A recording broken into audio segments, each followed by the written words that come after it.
Let's see. Idom was fucking possessed. Yes, he fucking was. That top 8 run had to have been the best top 8 run in Evo history. Had to have been. Had to have been. There's no way.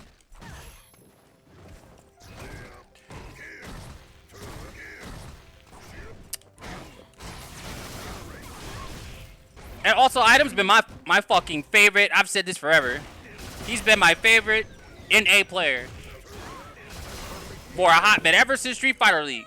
Ever since Street Fighter League, season 1, where I was chilling with old boy, bro. I knew that nigga was built different. I knew he was built different, man.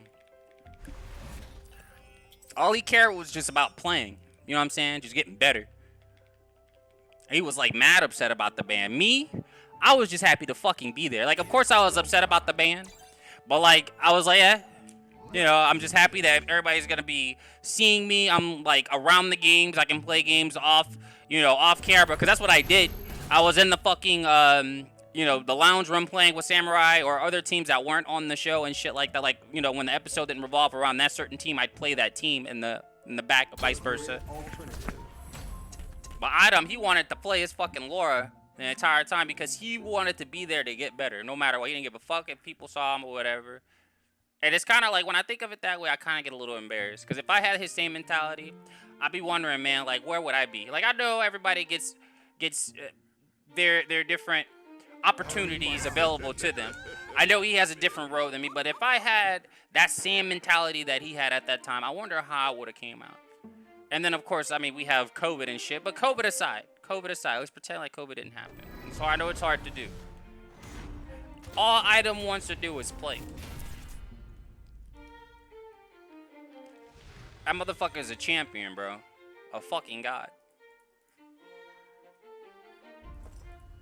Let me get off his dick for a second, but got me looking like a Negro defeat Lee. Japanese as well, and that US versus EU was a joke. You know what? I didn't even watch that. I heard it was horrible, but at the same time, like, I don't think we had a lot of good people on the team. Don't get me wrong, but like Idom Norpunk was on it, right? Because of the whole drama shit. I'm assuming that's why you mentioned it. But I 100% agree with you. And then like I'm seeing like a whole bunch of people at the FGC now talking about we need to come together and help each other and shit like that. Hypocrisy. I won't get into that. That'll be another stream. I'll get into that because my stomach is rumbling. That's my excuse. But they're going to pretend like they're all about unity for a while the subject is still a little wet. But the truth is, they don't give a fuck. The clout thing is definitely an issue. That's why Japan is so far ahead of us, bro. They all have the same. Remember that mentality that I was talking about a little bit earlier about Idom just wanting to play. He went to Street Fighter League, and all that dude cared about was just fucking running this set.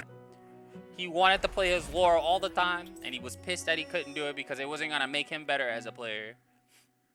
That's the same mentality that everybody in Japan has. Like, he wants to play everybody.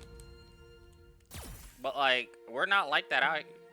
If a certain person doesn't have enough followers, if a certain person hasn't shown you that they can make top 8 a shitload of times publicly, or if a certain player doesn't have another top player giving them big ups publicly, then US FGC doesn't care about that player. Then that player does not have enough worth to the US FGC. And that's why we are ass. Perfect for the win, the perfect performance from the champion. Idom taking East Coast Throwdown 2022. Is there anyone in the country that can stop this man today? I don't think so. On any coast, in any region of North America. That's a tough draw right now. He's been the most consistent player this season, showing why he's so dominant